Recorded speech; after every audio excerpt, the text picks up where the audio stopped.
ध्यानमूलं गुरोरूपं पूजामूलं गुरोपदं मन्त्रमूलं गुरोर्वाक्यं मोक्षमूलं गुरोकृपा।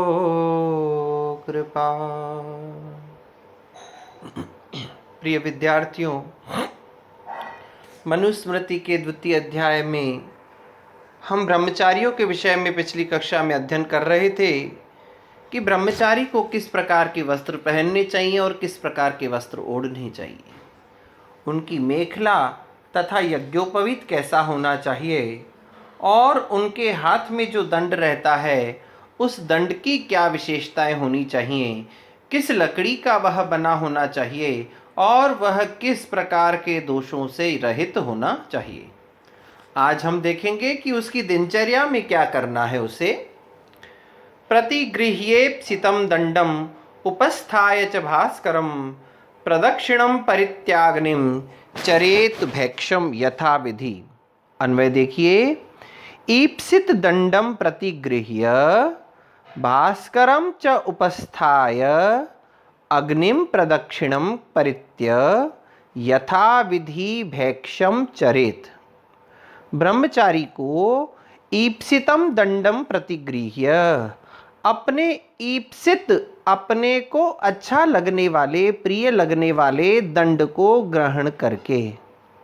अब यहाँ प्रश्न उठता है कि अपने को जब अच्छा ही लगना है, जो वही दंड उठाना है, तो इससे पूर्व में ये क्यों विधान किया गया कि ब्राह्मण को ये वाला दंड धारण करना चाहिए, बैल और पलाश का, क्षत्रिय को वट खदिर का और वैश्य को पैलव और गूलर का धारण करना चाहिए, जब अपनी इच्छा ही से ही उठाना चाहिए। तो इसमें क्यों? इसमें भी एक भेद है। क्या है कि जब आप दंड ग्रहण करना चाहें तो आपको नियम तो यही पालन करना है, लेकिन बेल्व या पलाश में से आपके पास विकल्प है। वट और खदिर में और पैलव और उदुम्बर में आपके पास विकल्प है कि आपको जो अच्छा लगे।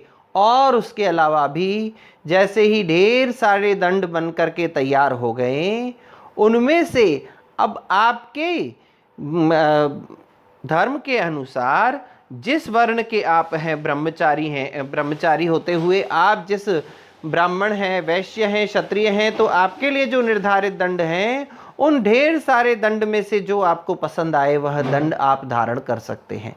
तो अपने इच्छित, अपने को प्रिय लगने वाले दंडे को लेकर के भास्करम च उपस्थाय, भास्कर का उपस्थान करके अर्थात सूर्य के सम्मुख खड़े होकर के फिर क्या कह रहे हैं? अग्निम प्रदक्षिणम परित्य, अग्नि की प्रदक्षिणा करके क्या करना चाहिए? यथा विधि, शास्त्रों की विधि के अनुसार, निर्धारित विधि के अनुसार ब्रह्मचारी को भिक्षम आचरेत, भिक्षा का आचरण करना चाहिए।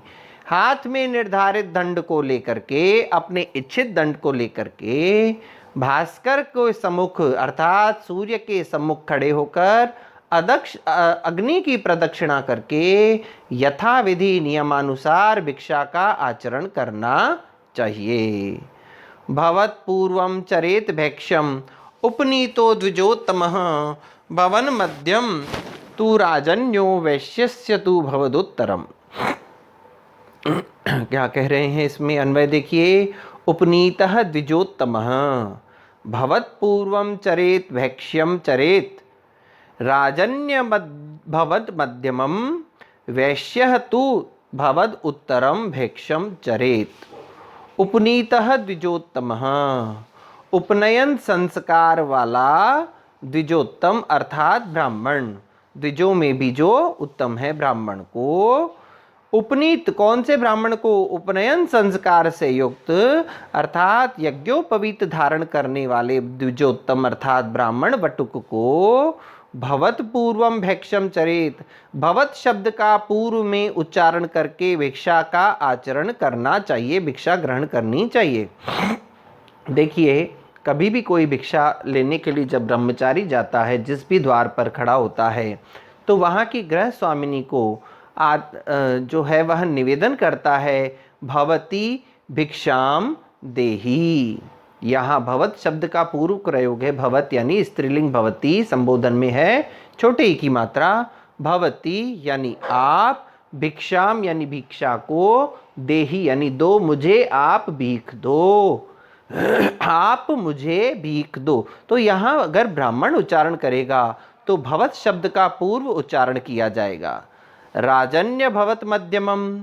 और अगर क्षत्रिय राजा यानी क्षत्रिय उच्चारण करेगा, क्षत्रिय ब्रह्मचारी अगर कहीं किसी द्वार पर जाकर के भिक्षाचरण करेगा तो वह भवत शब्द का मध्यम में उच्चारण करेगा, अर्थात क्या बोलेगा, भिक्षाम भवती देही। और वैश्यस्तु तदुत्तरम, और अगर वैश्य इस भिक्षा का आचरण करेगा किसी द्वार पर जाकर के तो क्या बोलेगा, भिक्षाम देही भवती। भवत शब्द के आधार पर ही वह गृह स्वामिनी या दान देने वाला व्यक्ति समझ जाएगा कि मुझे किस ब्रह्मचारी को दान देना है, वह ब्रह्मचारी ब्राह्मण है, क्षत्रिय है या वैश्य है। तो भवती भिक्षाम देही हो गया ब्राह्मणों का, भिक्षाम भवती देही हो गया क्षत्रियों का, भिक्षाम देही भवती हो गया वैश्यों का। आगे देखिए, मातरम वा स्वसारम वा मातुर्वा भगिनीम निजाम भिक्षेत भिक्षाम प्रथमम या वा चैनम ना अवमानयेत। इसका अन्वय देखिए, प्रथमम मातरम मातुः स्वसारम निजाम भगिनीम वा भिक्षाम भिक्षेत या च एनम न अवमानयेत। अब ब्रह्मचारी को भिक्षा के लिए कहाँ जाना चाहिए, कैसे भिक्षा मांगनी चाहिए, प्रथमम मातरम, सबसे पहले उस ब्रह्मचारी को अपनी माता से भिक्षा मांगनी चाहिए, मातुः स्वसारम, माता की बहन से मांगनी चाहिए, निजाम भगिनीम वा, अथवा उसके पश्चात अपनी निज बहन से, सगी बहन से भिक्षा मांगनी चाहिए, और या च एनम न अवमानयेत, और उन लोगों से जो इसका अपमान न करे उनके समीप जाकर के, समक्ष जाकर के भिक्षा मांगनी चाहिए। ब्रह्मचारी को सबसे पहले अपनी माँ से भिक्षा मांगनी चाहिए, माँ की अनुपस्थिति हो तो अपनी माँ की बहन से भिक्षा याचना करनी चाहिए, और उसकी भी अनुपस्थिति हो तो निज भगिनी अर्थात अपनी बहन से भिक्षा मांगनी चाहिए।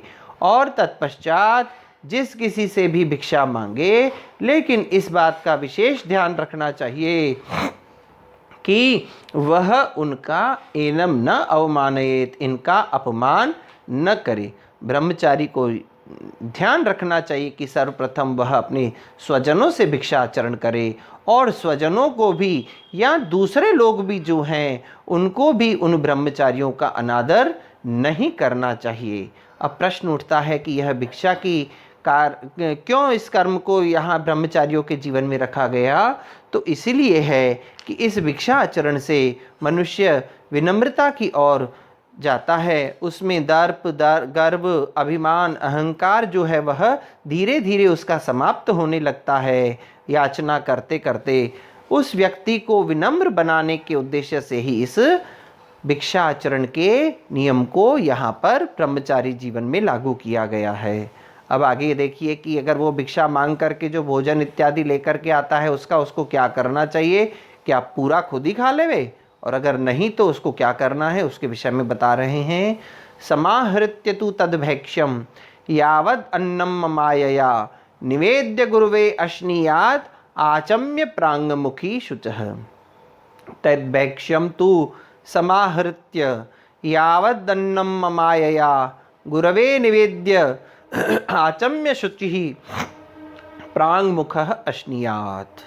यहाँ पर क्या कह रहे हैं, तद भैक्ष्यम तु समाहृत्य, उस भिक्षा को लेकर के प्राप्त करके, भिक्षा में जो कुछ भी प्राप्त हुआ है, समाहृत्य सम्यक प्रकार से आहृत करके ला करके, अच्छी प्रकार से ला करके, यावद अन्नम समाहृत्य, जो कुछ भी अन्न मिला है, जो कुछ भी प्राप्त हुआ है, अमायया माया से रहित होकर, छल छद्म से रहित होकर गुरवे निवेद्य, गुरु के लिए निवेदन करना चाहिए। अब यहाँ प्रश्न है कि अमायया से क्या तात्पर्य है। कई बार कुछ चीज़ें अच्छी मिलती हैं भिक्षा में, कुछ चीज़ें हो सकता है मन के अनुकूल न मिलें, तो ब्रह्मचारी अगर ये सोचे कि पहले मैं जो अच्छा है वो मैं खा लेता हूँ और जो मुझे पसंद ना आए वो गुरुजी को ले जा करके दे देता हूँ, तो नहीं, ऐसा नहीं करना है। जो कुछ भी प्राप्त हुआ है, यावद अन्नम, जो कुछ भी प्राप्त हुआ है, अमायया, बिना छल छद्म के, बिना बुद्धि का प्रयोग किए, बिना अपने लिए अच्छी अच्छी चीज़ें छांटने के, गुरवे निवेद्य, गुरु के पास जाकर के उनको निवेदन कर देना चाहिए, अर्थात उनके चरणों में अर्पित कर देना चाहिए।